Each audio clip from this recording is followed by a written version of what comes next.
Welcome to episode 39 of Upshift, No Direction Network's podcast that gives you an edge on Essence 20. I'm Ryan Casello, one of the designers of the Essence 20 system and an author on the G.I. Joe Transformers and My Little Pony role-playing game core rulebooks, as well as over a dozen other Essence 20 products from Renegade Game Studios. Before we begin, although I have worked for Renegade on Essence 20, Upshift is not associated with or produced by Renegade Game Studios. This is not an official Essence 20 podcast, and all opinions shared herein are my own or my guests. Yes, we have a guest today.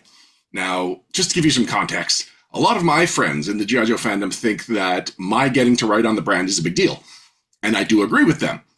But I'm no Jim Sorenson.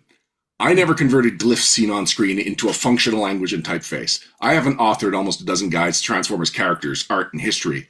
The biggest feather in my cap is just the latest for Jim, who has contributed to the last two Transformers RPG source books. So we're here to talk about all that and more with today's guest, Jim Sorenson.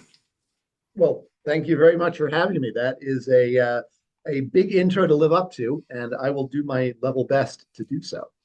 Okay, well, let's pull back and just start with something simple. Transformers are great, right? I love Transformers. I think they're pretty awesome. I was exactly in the Target demo when they came out in 1984.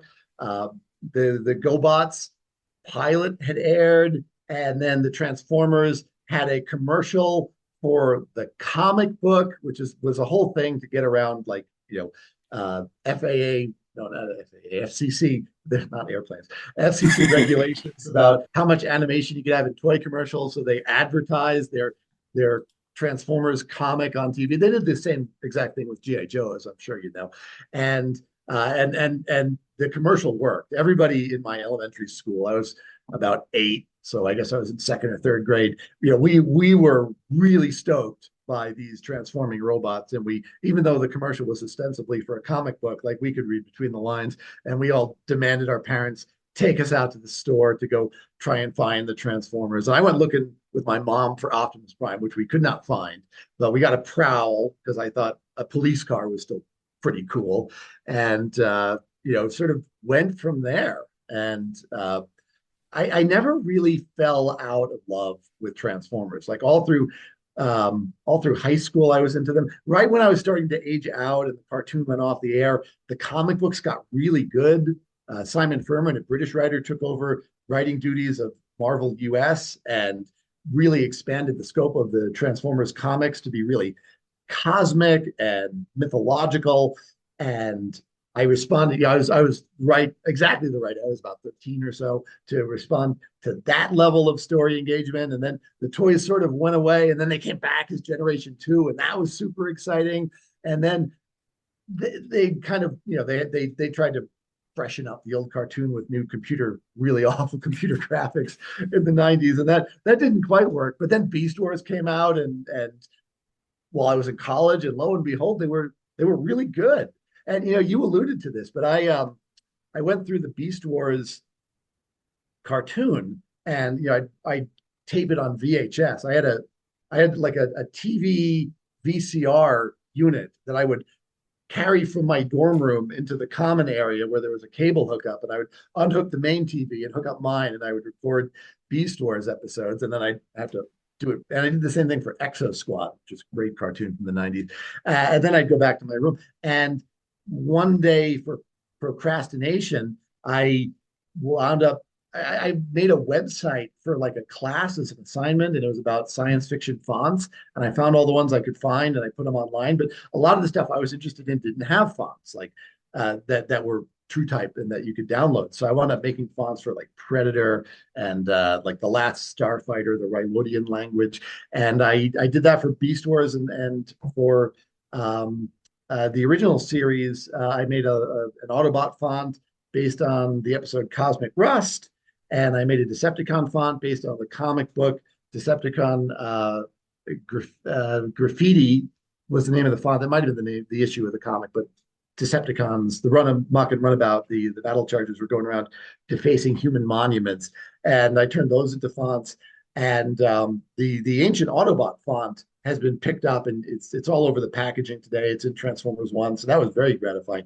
But the Beast Wars stuff, they had very precise, specific fonts because it was all computers and they could do that. And they corresponded one-to-one with the Roman character set, and I was able to figure out like a cryptic quote what they were. I think the first one I got was maximal for shield failure because they were saying the shields are failing and they're flashing, a bunch of characters on the screen. I'm like, well, if that's shield failure, oh yeah, because the eye would be here and here, yeah, that lines up and worked from there. And there are a couple of screens where the alphabet scrolls by in order, and that makes it especially easy. You've surely by now talked to some of the people that worked on the show. How do they feel about the level of detail and just the puzzle solving that you put into your Beast Wars watching? Well, I think they directly addressed it because there's an episode of Beast Machines where a little bit of Predacon text scrolls by on a Viacon, and it says, "If you can read this, seek help." I I have to assume that was personally directed because when an episode would come out, I would post little translations online of all the text. And a lot of times they would be sort of diegetic elements like shield failure, but sometimes they'd be little in jokes. I think one of them said, "Hey Ian, go f yourself." They didn't censor it. Who's Ian? Well, Ian Corlett, I assume. Okay. So I guess one of the actors pissed off one of the animators. No, it's been a long time since I've had sweet thistle pie. So whatever was floating their boat at the time, and yeah, I wound up writing a couple Transformers books based on the animation models for IDW, and they sold really well. So I wound up doing something similar for Transformers Animated, but because unlike the original Transformers cartoon from the 80s, where I had to go spelunking and trying to uncover old character models, which was a pain in the ass, the Transformers Animated was on the air. And I lived in California, so I would just drive to Burbank and I'd have a portable hard drive and I'd hand it to them and I'd say, "Oh, give me all your animation models." And they'd say, "Okay, there you go. Do you need anything else?" Give me all your scripts. Okay, there you go. What else? Give me all your story. I mean, I just asked for anything I could think of and got a ton of it. It allowed me a lot of freedom because in the first couple of books I was doing, I was just trying to find the material. That was all of my effort. But because I didn't have to do any sleuthing for animated, I had a lot more energy, and I was working with a guy named Bill Forster, still a good buddy of mine, and we just had a lot more time to put our own creative spin into the material. So there's a lot more text, there's a lot more narrative elements to it. We got to create some of our own artistic elements to go alongside what was going for the show, and we really, instead of just documenting model sheets, we really got to expand the corners of the universe. And we were really fortunate that the head writer Marty Eisenberg and the art director, the late great Derek Wyatt, were able to give us their input on our contributions, which was really pretty necessary because sometimes I'd write something and I'd get a note from Marty saying, oh for Lugnut, make sure that the subject of every sentence he says is Megatron, which was a terrific note. He's like, don't say Starscream is fast, say Starscream's speed serves Megatron's agenda. I'm like, oh, okay, I get it. And you could see why he was in the position he was in, because he was able to very succinctly and clearly direct me in a way that made the character much more authentic than it would have been otherwise. And that was just a great experience. And I've been doing Transformers books and some other properties ever since. We were chatting before about Teenage Mutant Ninja Turtles. I did the art book for the Mutant Mayhem book last summer, so that was pretty cool. And I love working on the Transformers role-playing books. A buddy of mine had been doing work for Renegade, and they were looking for freelance Transformers writers, and he said he wasn't really up to it, but he knew a guy who might be. And they brought me in, and they really let me go wild. I thought maybe I would need to kind of constrain myself to a more broad interpretation of the characters, this kind of things that are always true. And they said, no, go deep, go specific. That's what you're known for. That's what we're looking for. And I was happy to oblige. All right, there's a couple of things I want to underline. First of all, I want to make sure it's clear to anyone that is planning on just going over to a studio right now with a hard drive, expecting them to hand over the art, that you were already working on a book, and you'd already had published a couple of books. So you were established. Not just anyone can go up to the studio and get that kind of freedom. I certainly wouldn't advise trying it. No, I I had a license. I was working with IDW Publishing. I had, people at Hasbro sent me over there. I had made contact with the showrunners. I mean, it was a planned meeting with emails and paper trails and all the sort of good stuff. The other thing I want to underline is how this all started with a GoBots anecdote that you were watching GoBots, and then it just blew so far past GoBots in a way that is very like in line with the actual arc of the GoBots Transformers relationship. That they were there first, but they are long overshadowed by what Transformers became. And that's not an accident. And I'm known as someone who's in the GoBots fandom, and I love GoBots, and I have a bunch of GoBots original art, and I've chatted with people who used to work at Tonka and worked on the GoBots line. I think GoBots are great, but Hasbro really had this winning formula that they perfected with GI Joe, and where they were producing, in the late 70s and early 80s, they were producing these wonderful toys, and then they were getting completely blown away by Kenner and their shitty Star Wars toys. And that's not sort of my opinion. That's the opinion of the toy execs. It's like, why are these, 3-inch tall, badly sculpted, why are they outselling us? And they realized, it was very much around the narrative. And what they needed was to create their own narrative. And they did that for G.I. Joe, and they did it in the comic books, and then they brought it to commercials, and then they brought it to miniseries, and eventually they brought it to television as full seasons. And that worked so well in the early 80s that they rolled that same formula out to Transformers to great success, and then to other properties with varying degrees of success. And Gem went quite a few years and quite a few seasons. Other things like Inhumanoids or Visionaries were, they flared and went away a lot more quickly. But they certainly hit on a pretty amazing way to flesh out, pun intended, I guess, these characters, these Transformers and GI Joe soldiers, and they brought in Marvel to flesh out the backstory. It was Larry Hama writing the bios for the GI Joe characters. It was Bob Budiansky who was doing it for the Transformers characters, and they put the bios on the package, and then they were more or less true to those sort of bios across the comic books and across the television shows that they did and the movies that they did. And they were super ambitious, and it paid off. To do a Jurassic Park, they spared no expense. They hired the best artists to do beautiful airbrushed renderings of the robots in the style of the Takara, which was the company that was partnering with Hasbro in Japan on their side of things. Because the first couple of years of Transformers were licensed, and that's not something GI Joe had going on. But for Transformers, they brought over toys that Takara and a few other companies, but mostly Takara had produced, and that's what made the core of the Transformers brands. Starscream and Megatron. Starscream came out of the Diaclone line. Megatron, Soundwave came out of the Microchange line, which is a fun gimmick. Microchange was characters, action heroes that were 3.5 inches tall. So your toys were life size, and the Microchange was a spin-off of that, and it was all the sort of role play toys, the Megatrons and Soundwaves and Blaster and Perceptor and whatnot. In the same way that Hasbro was looking at Kenner and what they were doing with Star Wars, I'm sure, I don't even remember, was Tonka, did they do GoBots? Yes, and Okay. they licensed them from Bandai, which had put them out as Machine Robo, the 600 series. So And they were called the 600 series because they cost 600 yen, which is makes sense. Yeah, which is about $3 at the time. I just remember that GoBots, they are to scale with Hot Wheels and Matchbox, so they really could feel like they could blend in and you could use all the other cars as civilians. And then you had Transformers, where it's like, here's the pistol, and he's taller than the jet fighter.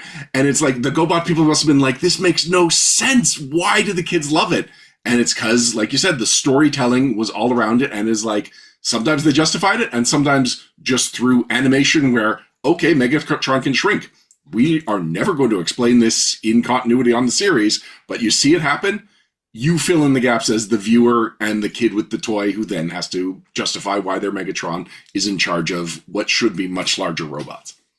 They also took a lot more liberties with the designs. The Hanna-Barbera character models are very, very close to the GoBots toys, which probably the Tonka executives saw as a positive, right? Because you could, in a sense, it's more easier to imagine Copter, the character, is Copter your toy because they both have the face sticking out the bottom. Transformers, went to great trouble to conceal all the faces that might be visible if they were visible in the toy form. Not that they had a lot of that going on, but they certainly probably Ratchet and Ironhide would be the best example of characters where they very much heroed up the toy into a design that was much more humanistic than the weird sort of Diaclone forklifts that had little operators going on.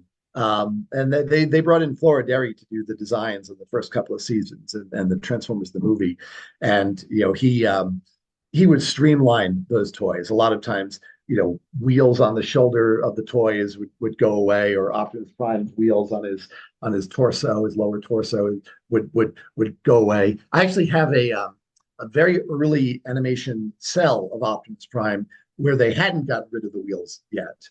They might have gotten rid of the wheels on his torso, but they kept the ones on the legs, which eventually would vanish from the final design. So all right. So we've talked a lot about your Transformers credibility, your credentials. But before you worked on Essence 20, you didn't have any gaming writing experience, but you have done a fair amount of gaming in your life, right? Oh yeah, I've been gaming since I was, I don't know, 8 or 9. I started playing, Dungeons and Dragons and the various, the colorful boxes that you'd get and open them up. And then they went to advanced Dungeons and Dragons, and I got to feel very grown up. But yeah, I mean, it's been an element of my life for a long time. I did a lot of gaming in college, and then when every time I've moved, I've always tried to find a gaming group in the city I'm in, just as a way to socialize and make some friends and express the creativity. When we first started the Zoom, I had my character's name in the bottom of it. No, we're not going to talk about your character. Just that's too deep of a rabbit hole. That's too much of a tangent. No, we don't. I mean, I feel like talking about your current D&D characters is not interesting to anyone but the people who are actually in the group. So I'm curious though. So you're an active gamer. You hear about a Transformers role-playing game coming out. How come it took somebody else to put the connection of you should be working on this? It's a fair question.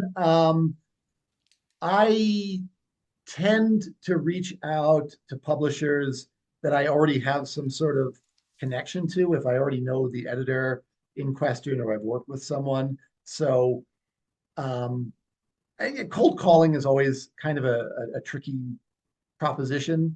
I mean, at least for me, I've done it. I've been in that position, and I've had success in it. I mean, you have to start somewhere. But at this point, it's not uncommon for someone to come to me with a project. It's at least as common for that as for me to pitch something to a publisher. So it didn't necessarily occur to me that they would be interested in having me, especially because I'm not great on like the crunch side of things.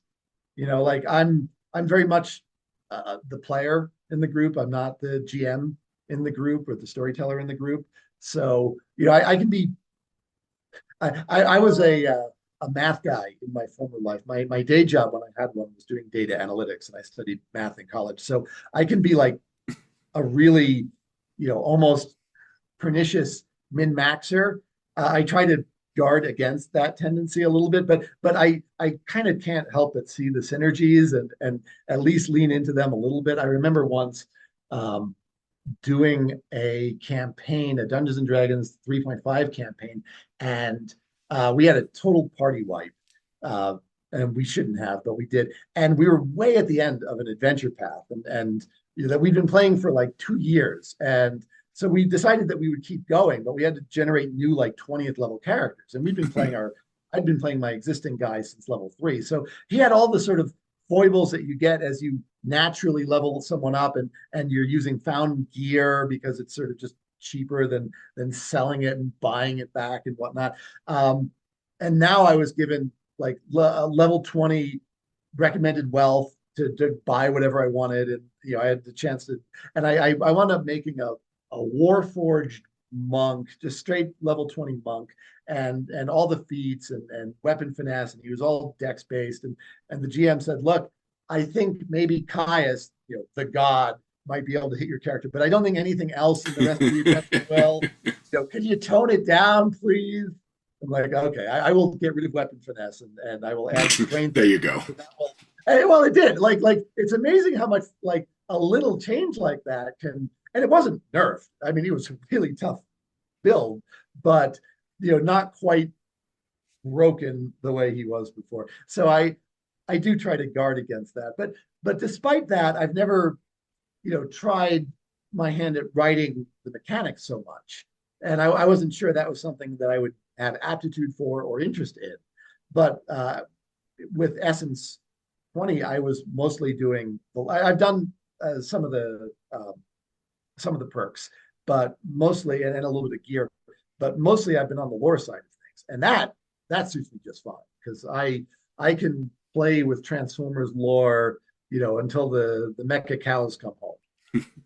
So your first published credit with Essence 20 is Enigma of Combination. What state was it with? Excuse me. What state was it in when you got brought on board?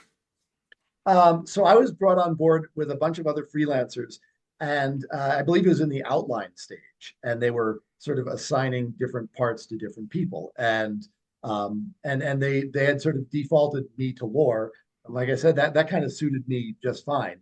And I really just wrote, probably about 2/3 of chapter 1, if I'm remembering correctly. I wrote sort of an introduction to the idea of what a combiner was, and it was combiners, and it was the masters, the little guys that turn into heads and guns and stuff.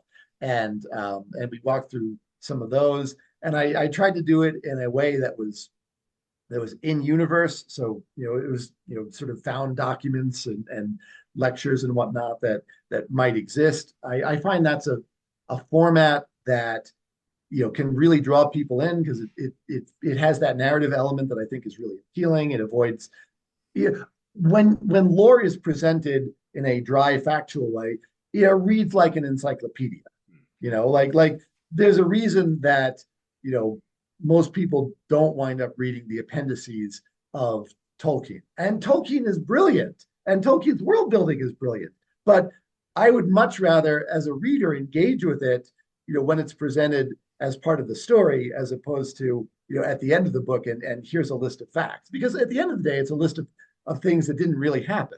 And if you don't have that story context, to me, it's harder to grab onto it. So in my work, I try to provide, at least some element of story context. And the other advantage of having a character present the information is, whenever you're talking or writing, you're not just talking or writing about your subject, you're talking or writing about yourself. You can't help but reveal things about yourself. You're learning all about me, even when I'm not talking about me, and vice versa.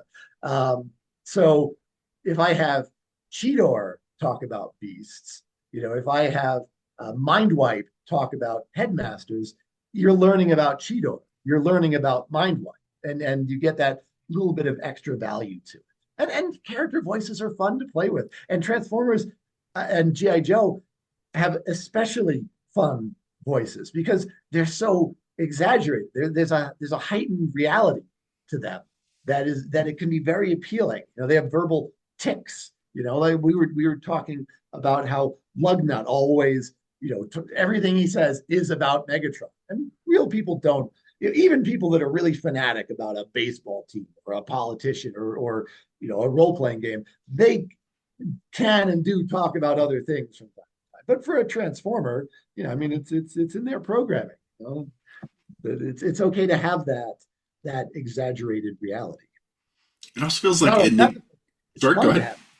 It's fun to have exaggerated reality. It adds to the experience, and I think it adds to the role-playing experience, because you can take an existing character and play into their foibles and their tics, or you could make an existing character that has brand new foibles and ticks. And when I was working on Transformers in a narrative capacity, I delighted in making new characters or taking new old characters that didn't have any fiction and trying to find those Buddy Ansky-ish ticks to them. I had a character that only spoke in Simpsons quotes, and he got a really positive response. And I remember somebody saying, "Well, how'd you come up with that?" I'm like, "Dude, I know I've met that guy in real life."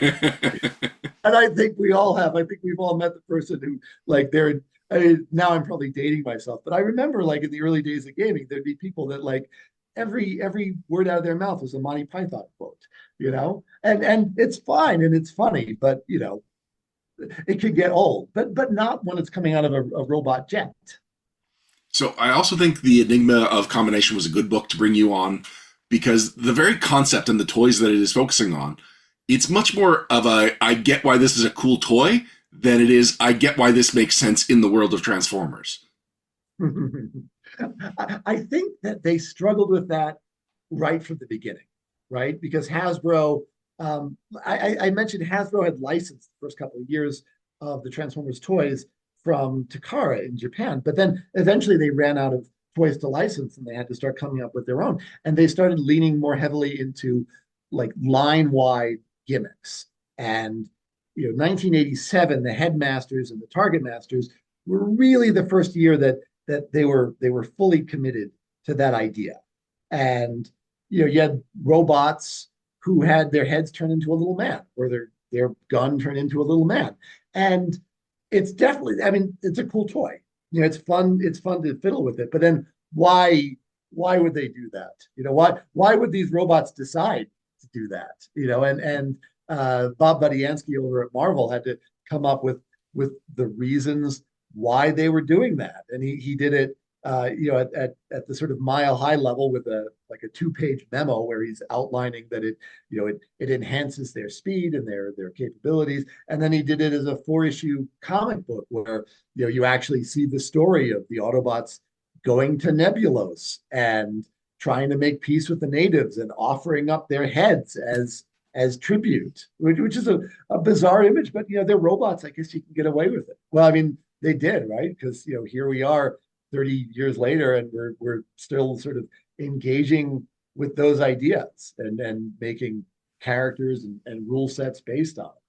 So yeah, I get where you're coming from. It's a more esoteric idea than, I guess, the comparatively straightforward idea of this robot can turn into a car, which is also an objectively awesome idea, but it's a more straightforward one, isn't it?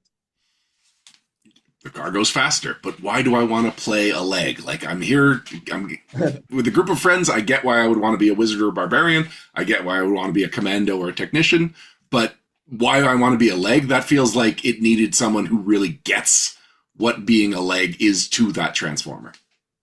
And I guess in any role-playing group, there's going to be that sort of compact about, like, what is the experience at the table going to be, and is the whole, is our 6-member group with one game master and 5 players, are we all going to like be the combiner, and then when we're combined, are we going to quickly have a powwow and decide what our actions are, or am I the leg, the only combiner in the team? In which case, maybe when we combine, I get to play the super robot.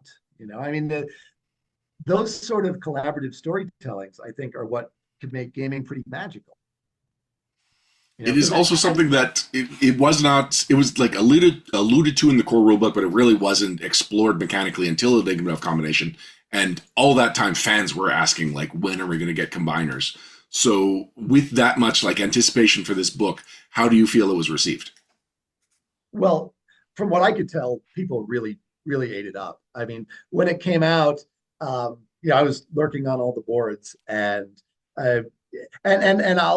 you'll forgive me, but I was very focused on, like, are they going to enjoy the storytelling aspects? And they really seemed to engage with that in ways that were gratifying and put whatever doubts I had at ease. And I was, I think, more confident going into Technorganic secrets. But certainly, it seems like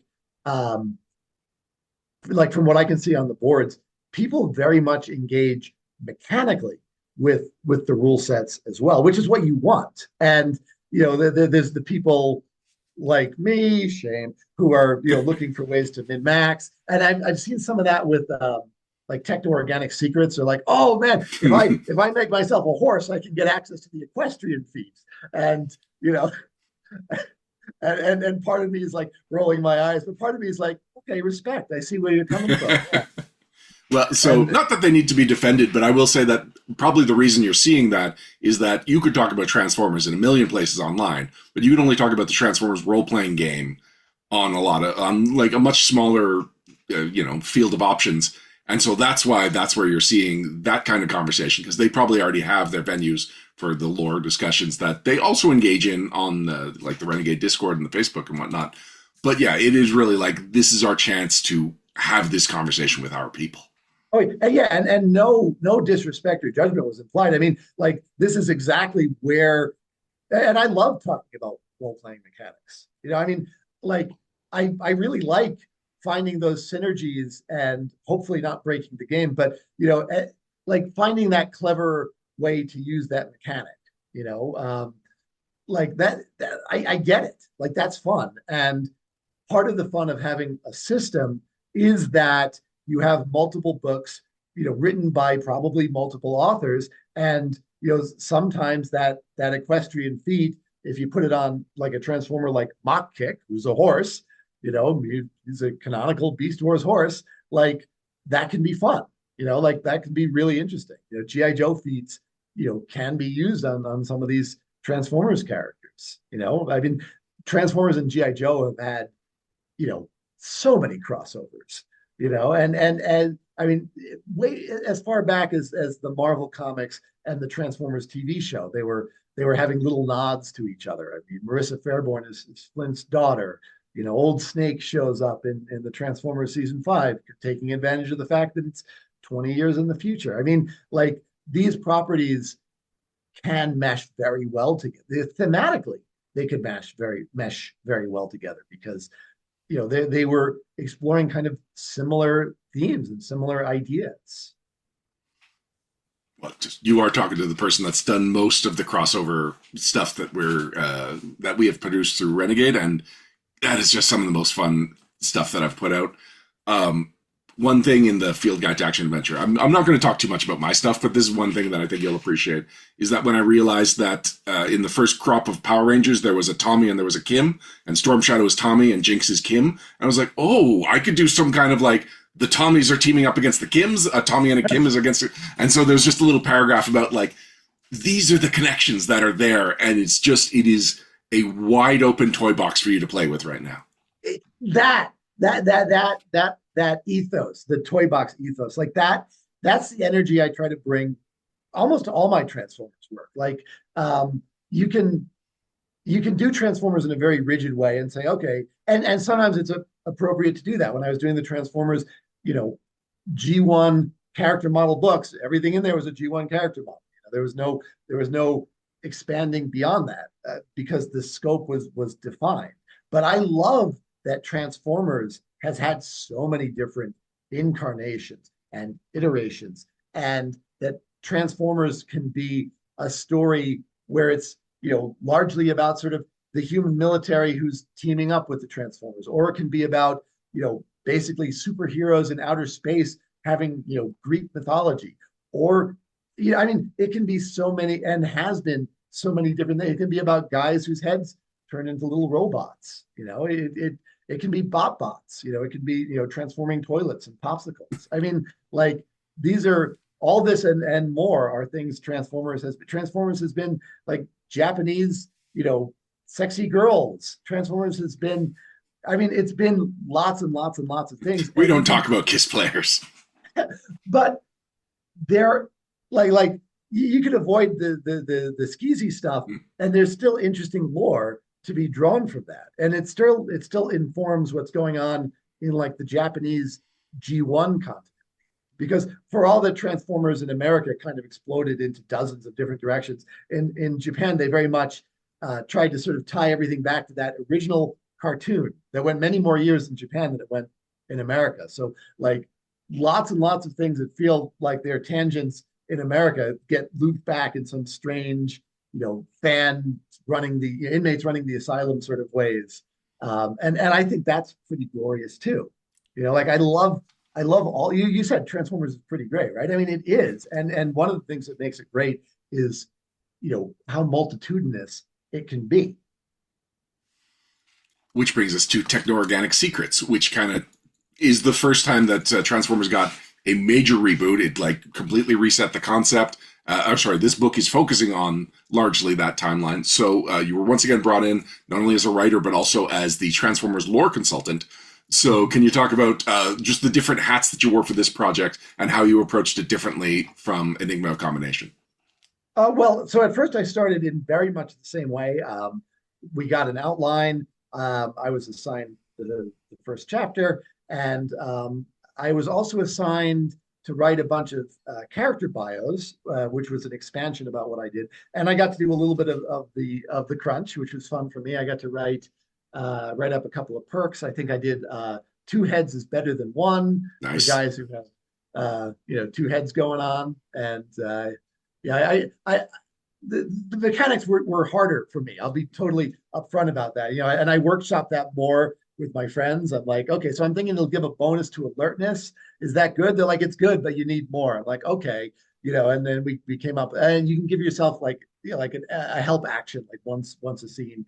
I did the hybridizer feat because I really wanted to get the sort of animal themed robots from the Robots in Disguise cartoon in there.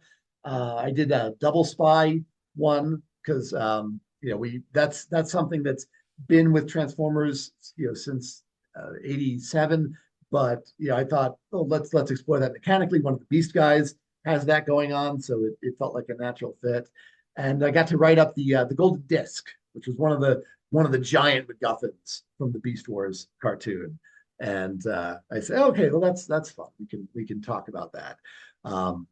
So that was fun for me to have an expanded role. And they came to me later and said, would you be interested in coming in sort of more of an editorial role and just going through and giving notes on any of the lore things? So I said, yeah, sure, I can do that. And I mean, it wasn't that. I mean, I wound up doing it, I think, over the course of a weekend or maybe 3 or 4 days. It didn't take that long to kind of read through all the book. And honestly, like everybody had turned in really good work. At the Dinobots chapter, I specifically flagged, I'm like every word of this chapter is excellent. Whoever has done this like really loves and really gets the Dinobots. This is a joy to read. No notes. But like little spelling errors, I picked up like not the kind of thing that you'd pick up with a spell check, because it's how a character's name is parsed. If it's. I'll admit I misspelled Blur's name in the core rulebook because there should be 2 R's. It happens. Yeah. It happens. I think I misspelled Onslaught in my first book, and I just assumed there'd be copy editing, and there wasn't. And I just and I know how to spell Onslaught, but I fat fingered it, and it's there. Like I think I fixed it for the combined edition, but if you get they never like changed it up. So even though they went to a second printing, it still has the spelling error in there. It's like, argh! That's all. Sometimes all you see is the flaws, right? But I again, when they asked me if I'd do it, I'd say sure, I'd be happy to. But I wasn't sure if I was going to be providing value. And they sent me 3 PDFs. They sent me like the first half of the book, the second half of the book, and like the cover, the front and back cover and the spine. So I started with that because it was like 1 page, and they got the name of the book wrong. Oh. Because I'm reading it and they're like, you'll find that the Enigma of Combination. I'm like, all right, I literally just justified myself. Like I felt good about it. Like it's not in the final version. I found it, I fixed it, I flagged it, it's good. But like I said, okay, I have justified my salary immediately. Like I'm not happy that, and I can see it's a cut and paste error. I mean, they grabbed the text from the last one, they forgot to update. But yeah, I went through and just wrote up little notes. I think the biggest contribution I had was I noted that there's just a lot of redundancy around the perks for sort of like the Transmetal 2 and the Beast Mutants and the Technorganic guys. Like sometimes the same perk would show up 2 or 3 times, and it was because it could go to any of them. And I had suggested, we could consolidate this, and I wrote up a couple extra perks, just to fill in space, because I said, in case you need them, here are a few. And I don't remember if they used the perks I wrote up, but they definitely consolidated them. And then, a couple of the I forget the term for it, but there's like 12 different like for different sub factions, there's like 12 different influences they can have, I think, Sure. or yeah. I think for one or two of those, I wound up flagging it, and I said, there's nothing wrong with this, but it's not. To me, it doesn't feel thematical, compared to some of the other ones, and I wound up suggesting changes, and they wound up using some of those. And again, none of these were mistakes, right? It was more just like, I could see a place where this might, make the book, just a little bit better, a little bit closer to that ideal. And I like doing that, because when you're something about a book as opposed to like a website or the more ephemeral forms of information, you get one shot really to do it, and then it's done. And you really want it to have everything it should and nothing it shouldn't, and hopefully like no typos. And I like being a part of that process. And I can. It really seemed like everyone at Renegade really cared. Like nobody was phoning it in. It wasn't a product to make a buck. I mean, it's a product and they want to make money, Yes. but like you could. Well, Renegade doesn't want to lose money on these books. No. But you could tell that it's done with passion, love, and care, and that matters. So, would you come back for another source book if you were asked? I would absolutely come back for another source book if I was asked, and I have some ideas about what it could be. Ooh, nice. But, So, I will tell you that Renegade rewards initiative. So, I have Okay. presented ideas with them, and now there are books because I presented those ideas just on my own initiative. So, Right. yeah. If you've got an idea and you'd love to work on it, No, talk to your editors, your developers. It's been a terrific experience. No lie. I love the Transformers brand. I love the mythology. I love the weird little corners of it. I like delving into it. But then I like just the big mass market stuff. I just like today I got a Sentinel Prime from the Transformers One movie. I thought he kind of stole the show. So I tracked him down. And I love the big guys too. The Optimuses, the Megatrons, the Grimlocks, and the Bumblebees. Like all of them, they really they add up to something greater than the sum of its parts. And I think a role playing game is a perfect microcosm of that, because you can do that yourself. You can do that as a player. You can do that as a storyteller. You can pull those elements in and then interact with them in unexpected ways, mechanically and narratively. And I love that. I love that about gaming. I love that about the writing and the fiction and the fandom. The creativity, the output, the costumes and the customs. I mean, all of that stuff. It's such a rewarding thing to be a part of. So, when are you going to run a campaign or participate in a campaign if you can get a GM? I'd be happy to do that. I feel like the hard part I'm in 2 gaming groups right now, but both of them are doing Dungeons and Dragons. And it's not like I like other systems too. I certainly, having written for Essence 20, it'd be really fun to play in a campaign. I loved Cortex. I thought I really loved like the die pool mechanics. I thought that was great. The one roll engine I thought was a very ambitious system. It didn't quite work with our group. That doesn't mean it couldn't work with somebody else's group. But like I like seeing how you can represent these ideas mathematically. I don't know if it was in the interview or before the interview, but before I was a full-time writer, I was a data analyst, and my mind can really I can really visualize numbers. I can kind of feel the difference between 1,000 and 1,000,000. And that's I don't think everybody has that, and it's something that makes gaming pretty interesting because I think there's a part of human nature that's like, oh, I only fail on a one, so I basically can never fail. But you're gonna roll a one. I mean, it's gonna happen, right? I mean, it's gonna happen one time in 20, and you're gonna roll the die more than 20 times. So like you're gonna hit that one. I play XCOM on the computer, and it'll show you the percent, and you'll have like a 98% shot, and sometime you're gonna miss because you're gonna do more. What are the odds? Yeah, I mean low, but low isn't zero, is it? And that can add the spice because sometimes you fail when like you shouldn't, and sometimes you succeed when you shouldn't. I remember like one of my earliest role playing experiences was at a convention in Long Island, like in the 80s or maybe early 90s, and I had a pre-gen paladin, and and we're low level, I don't know, 4 or 5, something like that, and like a demon appeared, and I'm like, I charge forward and I try to turn him, and they're like, well, that's not going to work, and then I rolled a 20. It's like, oh, the paladin banishes the demon, and I felt like a mile tall. I mean, there was such a, and I was young, I was 12 or 13, and I felt like on top of the world. I felt like I banished this demon, and the fact that it was so unlikely added that spice. But if I did it 19 more times, I'd fail most of them, wouldn't I? So I do warn you before you get into your first Transformers game, at least my experience is when I'm playing in a game that I've designed, I cannot take the designer hat off. And I am just sitting there being like, oh, you know what this build needs? This build needs something that I got to add to the next book. Or just like, yeah, oh, now I see how that thing I designed doesn't work as I intended, or has like a little, just a little thing to it that I could probably have tweaked out.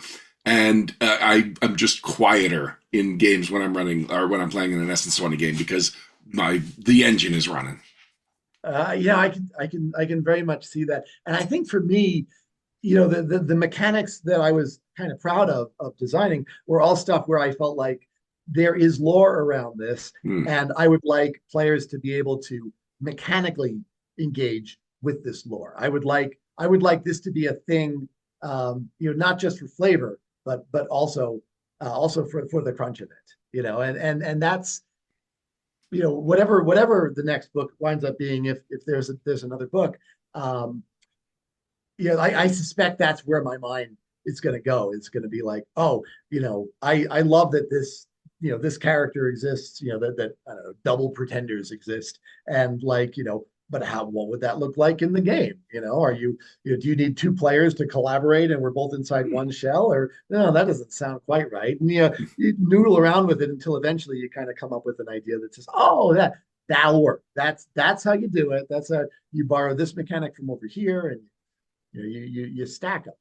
But that's the fun of it is this, as the systems grow and more options present themselves, and more factions and more influences and origins present themselves, you get to do that. And I like translating it back to the toys. We were chatting on one of the message boards about like hard points and external ones and in their robot modes, and I wound up posting a picture of a two-headed, just coincidentally, Terracon, who had a big 5mm port on his back, stick a big gun. It's like, clearly, that's what this mechanic is, at its core essence. This is this thing from a 35-year-old toy is what we're trying to capture with the game. All right, well, Jim, this has been amazing. Before we sign off, is there anything that you want to draw attention to? Anything you want to shout out? It's been an absolute pleasure, getting to interact with some of the fans of Essence 20. I'm really grateful they brought me on, and I hope we're doing more of this. Maybe we're chatting on a podcast in a year about the next project. I look forward to that. This has been awesome. Yeah, real pleasure. All right, well, until next time, I'm Ryan Costello. This has been Upshift. Continue my service. Lonzo would assure me that this was my new purpose. With a team of green shirt, highly trained specialists. Kept it to myself, told the others don't question it. Trust me, some things are better left unsaid. Except my demons that were screaming like the